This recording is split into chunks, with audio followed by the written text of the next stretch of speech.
ആവണി പിന്നെ ശരൺ ആ ഒരു ഒറ്റ ദിവസം ചെയ്ത കാര്യമുണ്ട് ഇന്ന് അവർ മലയാളികളുടെ മനസ്സിലിരിക്കുവാണ്. ഞാൻ കണ്ടായിരുന്നു നിങ്ങളുടെ ഒരുപാട് പ്രാർത്ഥനയും വിശ്വസും. ഒരുപാട് താങ്ക്സ് ഉണ്ട്. രണ്ടുപേരുടെയും താമസ സ്ഥലം വന്നിട്ട് ആലപ്പുഴയാണ്.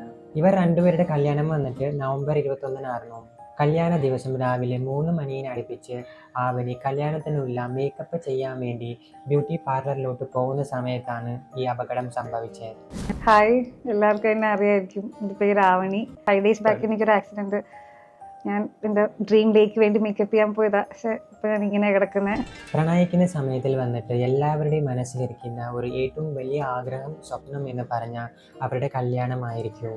കല്യാണ മുഹൂർത്തത്തിൻ്റെ മണിക്കൂറുകൾക്ക് മുൻപേ വന്നിട്ട് ആവണി പോയിക്കൊണ്ടുണ്ടായ കാറ് ഒരു മരത്തിലിടിച്ചിട്ട് അപകടം ഉണ്ടാവും. അടുത്തുണ്ടായ ആളുകളുടെ സഹായത്തോടെ അവളിനെ ഹോസ്പിറ്റലിലോട്ട് എത്തിപ്പിക്കും. അപകടം നടന്നപ്പോൾ ആവണിയുടെ സ്പൈനൽ കാർഡിന് വന്നിട്ട് അടിയുണ്ടായിരിക്കും.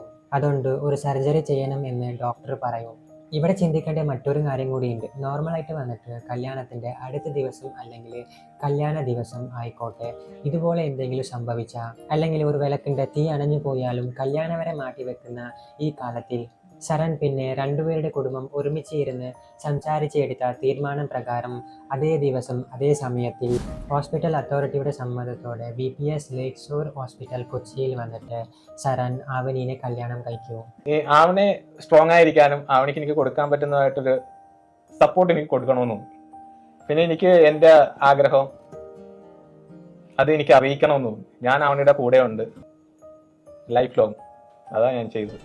ഇതിൽ നിന്ന് ഞങ്ങൾ എന്തുവാ മനസ്സിലാക്കേണ്ടത് എന്ന് വെച്ചാൽ, ജീവിതം പദ്ധതികൾ തകരുമ്പോൾ നേരായ സ്നേഹം വന്നിട്ട് ഒളിച്ചോടില്ല. വേദനയിൽ പോലും അത് സ്ഥിരമായി നിലനിൽക്കും. യഥാർത്ഥ പ്രണയം വന്നിട്ട് എല്ലാ രീതിയിലുള്ള സമയത്തിലും സന്ദർഭത്തിലും ഒപ്പം നിൽക്കുന്നതാണ്.